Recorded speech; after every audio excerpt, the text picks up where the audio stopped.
says, what does Islam say about worldly education? Because some of my friends say that no need to study because none of your education will be used in akhirah, in the hereafter. May Allah save you and your family. Ameen. Uwais, what you have heard from your friends is what all failures say. Those who are complete failures. Those who have no contribution to the society. This is what they usually justify their laziness with.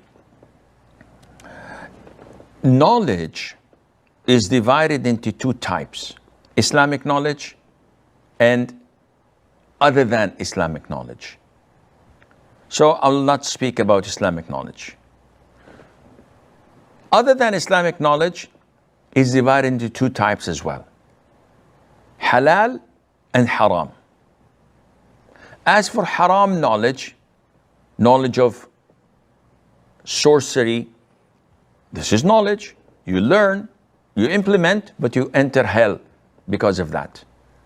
Knowledge of astrology and the impact of the stars on our lives and how they can tell the future with, this is also blasphemous and kufr. Knowledge of what they call beautiful arts, sculpturing, making statues. The most severely punished in hell are those who make and imitate the creation of Allah. Those who make sculptures, portraits, they draw beautiful arts such as music, ballet, dancing, acting. All of this is haram knowledge. Though it's knowledge, you study, you get a BA. And then we have the halal and permissible knowledge, such as medicine, engineering, physics, mathematics, chemistry, all these applied sciences, as they call them, or others that are similar to that. Their claim that such sciences will not benefit you in the akhirah and the hereafter is not entirely correct.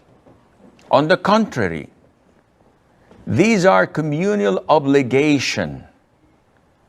If we have a village or a country that are all PhD holders and they're all professors and doctors in fiqh, in aqeedah, in sharia, in hadith, in usul, all Islamic sciences. This is utopia. This is extremely fine and great. If they fail to produce one medical doctor, one civil engineer to run their city and check the construction of buildings, one architect, one mathematician to teach the kids and the students mathematics in the university, at school, if they fail to produce someone to fill this gap in the society, the whole village or city or town would be sinful because they failed in this communal obligation.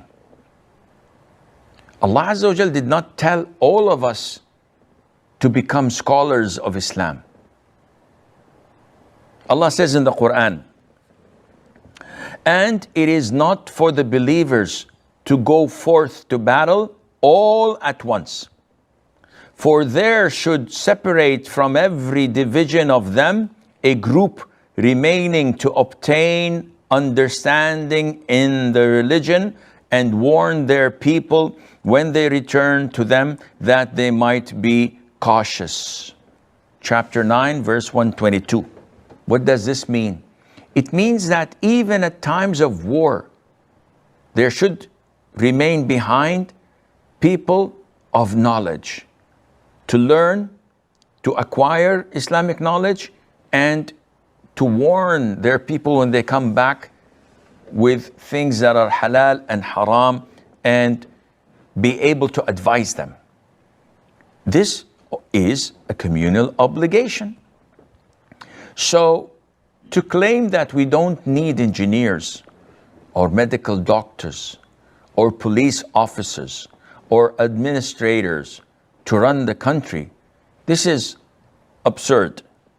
And as I said earlier, this is the justification of lazy people. Now, having said that, a medical doctor is not prohibited to become a scholar of Islam as well. And I know personally a lot of medical doctors, engineers, airline pilots, administrators, lawyers who are knowledgeable in Islam and Islamic sciences. So there's no real segregation, and we don't have men of the Lord like monks or priests that have nothing to do but to possess knowledge of the religion and control the community. No, we don't have this. They're all mixed. You can have someone who's a medical doctor and an imam of a masjid and who gives fatwas. You can have someone who's an industrial engineer who does this and write books about Islam because he studied Islam. He also learned from great scholars of Islam and contributes to the process. So what they're saying to you is totally bogus and not entirely true.